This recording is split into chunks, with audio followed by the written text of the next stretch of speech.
Alright guys, old blue Accord. It's the old, man, it's the video. I have not wanted to make this video.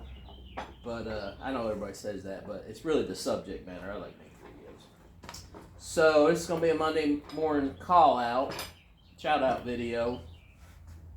And, I'm going to have a little brewski while I'm talking. I'm working on a Subaru. I'm hot, and I don't like Subarus, so rant about that a little bit. But anyway, so the talk's going to be about, this is really disappointing, and I am being serious because it's a hassle for me, but I think we all know that I like E85, and like this car here, I completely run on E85. It's on a flex fuel car. I have to really use pump E85. I can't really switch back and forth without some work, and that's been fine for this car for,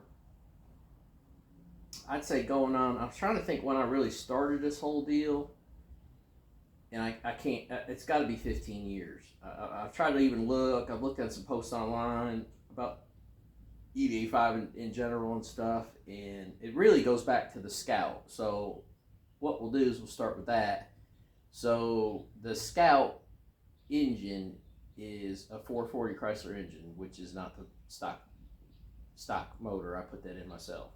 But the motor I bought was a guy had a truck that he called a pulling truck. I don't really know, or a mud bog truck or whatever. So I guess got a good deal on it. But anyway, it was a motor that was rebuilt, and it has high compression. And on those older 70s engines, high compression is tough to do on regular gasoline. So I don't know what in the motor. I keep saying I'm going to take it apart someday, but now I've had it, 30 years. Yeah, that's probably never going to happen. But it's always run good, but it always needed, anyway, so it always needed premium fuel. And then back in my day, we had Sunoco stations that had 94 octane. So I could put 94 octane in it and set the timing with the distributor, moving the distributor in a pretty good spot and get it to run pretty good. Now, if I wanted to run full timing and, just like you should on a normal engine, but this is being high performance, I would have to mix 94 octane and what they used to call Turbo Blue. So Turbo Blue gasoline would come, you would go to Sunoco stations or some other gas stations, Citcos, and they would have a pump with Turbo Blue, and I believe it was 104 octane, so it was race fuel. It had a really strange smell to it when you ran it. And it was probably like $4 or $5 a gallon. So 94 octane at that time might have been half the price. Say it was $2. I don't remember, $2.35, whatever. I'd mix those two, and then I could run full timing and get full power. Now, obviously, that's expensive because you're basically doubling your fuel bill, plus you're also running premium fuel. And then there's not always a Sunoco station around. And I traveled a lot with the Scout. I've been up and down the East Coast a dozen times. I lived out in the Midwest for a while. There was times when I couldn't get Sunoco 94 octane. So I had marks on my distributor. I knew that if I got like 91 octane, I could bump it down to this mark and then run without pinging. You don't want an engine to ping. We can get in that technical part of it. But definitely Sunoco 94 made a difference. Definitely mixing 94 and Turbo Blue like 50-50 made a difference. Definitely. Just by where the timing was set. Okay. So that got me into E85 because as Turbo Blue got more and more expensive, I think at one point it got up to like $7 a gallon, and then there was only like one pump in town, so I had to drive someplace, put a few gallons in. I mean, it just got to be a hassle. E85 started coming in, so that's when I was like, okay, E85 is 104 octane or 108 octane. You can mix it. It mixes great with gasoline. They're going to have it at the pump. I said, this is my ticket, and I'm cheap. I'm a cheapskate. Instead of paying $8 a gallon for Turbo Blue, I can pay $2 $1.99, $1.85, $2.10 for E85. Get practically the same benefit. It was a no-brainer for me. Now, obviously, with that vehicle and being carbureted and all that, I really could never get more than about a 50-50 mix. So I had to mix E85 and 87 octane, and that would be the fuel I ran for several years until I really didn't drive that vehicle every day. And that's where it got me into E85 with this car, because again, And we can go into all the stuff about, the social political stuff about E85, and I like it. It's American fuel. It's made in America. We use the corn from Iowa and wherever. It's not made in China. It's not made in Russia. It's not made in Iran. They're not shooting missiles at us. They're not trying to blow up our buildings. It's an American deal, and I've always liked that. And I'll probably do a separate video about all that too. But you need the background, so that's why I did E85. And the pump where I live now was only 4 miles away. Jump on the highway real quick, go 4 miles, get off the highway, big, nice, beautiful, clean truck stop, E85 pump there. Been like that for like 14 years. Well, and that's where the problem is. They started doing some, it's a Pilot Flying J truck stop. But Pilot has gotten themselves out of a lot of the smaller mom and pop style Pilot stations here in town and all over. They sold them to Casey's, and that led to Casey's in town. They had also 2 or 3 E85 pumps. I think they're going to get rid of their pumps. I'm not sure. I haven't found out, but the reason why I haven't been going to Casey's is they got water in their fuel in one of the tanks. I found that out kind of on Facebook. I generally don't do Facebook, but I'm on a couple car things, and I found out that they've got water in their fuel. I mean, water bad, not like 2 or 3%. I mean, it's just saturated water. So probably some kind of mistake with the tank, and that got me kind of a little worried, because I thought, well, if these pumps go away, there's only like 6 or 8 pumps in town, and I've been doing a lot of research and on and off. This is all happened about a month ago, but I wanted to drive, so I ended up driving around checking places, and so that one pump, the Casey's, it's not been functional because obviously they got water in their tank, and I guess they probably don't want to pay the money to get it fixed, cleaned out and all that. But the one that I generally go to 4 miles away from my house, they took the pump out. They took the tanks out and they took the pump out. I asked the manager, talked to the manager, he said we just didn't sell enough, something. And it is still a Pilot station, but I got an idea that it's not under that kind of management anymore, so I'm pretty bummed. I mean, I really am pretty bummed, because with the Honda, it gets probably 22 to 24 miles to the gallon with E85, and generally with gas it would get 28, 29, or 30. So you do lose mileage, and we all know that. It's not what people say, 30, 40% or whatever. That's just ridiculous. But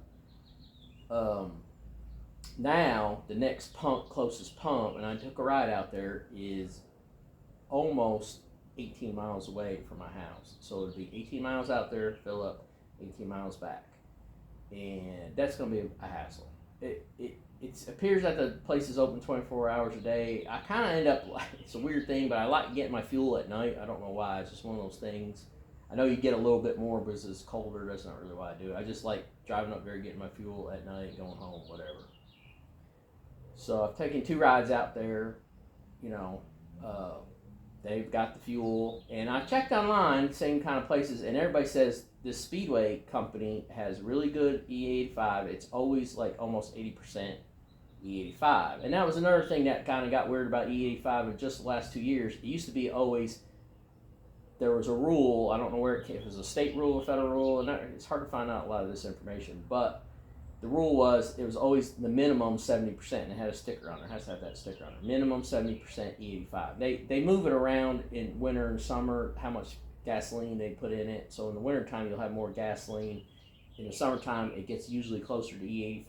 I never thought that it was ever straight E85 out of a pump. This isn't buying race gas and all this stuff. This is just driving up to the Pilot station, getting yourself a Coke, filling up. It's never going to be E85. It's close. And these speedways are pretty close. I also noticed that the price is way less. I was getting it to be where it was like $3 a gallon at my favorite Pilot station, and then it's now over there it's like $2.35. So is it worth the trip? Well, of course. I mean, I'm going to keep using it. I'm going to have to go out there. Now, I did buy another gas can the other day. I'm probably going to buy a second gas can, and then maybe keep an extra 5 gallons here at the house so I don't have to just run out. And I do mix with my other vehicles. You've seen my other videos. But that's going to kill that, because I'm not taking the Jeep, 20 miles out of one way and 20 miles back when the Jeep gets like 14 miles to the gallon anyway, just to mix 2 gallons of E85. I just don't see it happening. And also, it's going to kill my lawnmower project because I wanted to do E85 in the lawnmower, and it would just been so easy to just get a couple gallons every once in a while up at the 4 miles away. It's 4 miles away. So that's killed that whole project. And I was kind of bummed about that. So the whole thing just, it bummed me out a little bit. I mean, things change in life. It's progress, whatever it is. I wouldn't be surprised if 10 other stations start selling it pretty soon. I did find 2 other places that I didn't know about, but I'm not sure about the fuel quality and all that, so I'm sticking with the Speedway right now. But yeah, that's my Monday. I don't want to do a Monday rant video every Monday, but I've got quite a few, so I appreciate y'all looking. And I don't have a lot of props or anything for this whole deal. I am having a beer and it's hot, so a little ethanol for everybody. But I'm not even sure if you're allowed to drink on or show you that you're drinking on YouTube. But yeah, kind of bummed out. I mean, I've been doing it for 15 years, and then boom, they take the pump away. I'm like, it's just, kind of broke my rhythm up a little bit, but that's cool. And, you make do with make do. I mean, there's some options. I can buy it through a supplier. I can buy a 55-gallon drum. I can buy it in 5-gallon cans. The 5-gallon cans is actually race E85, so it's straight E85 and then denatured with something. I'm not even sure it is really gasoline. I imagine it would be. But it's like $8 a gallon, and that kind of defeats the purpose of being cheap. And then, I don't think I need it to be straight E85. This car will run anything from, it'll run 50% up to the 85% easily. The air fuel ratio doesn't move that much. So, and I can adjust it a little bit. I can adjust the fuel and all that stuff on my own. But if it varies a whole bunch, then you get into some trouble. And I guess that's where I'm going to leave it at right now. I mean, like I said, things change. I'm not against the 85. I'm just mad about the company not really supporting it anymore.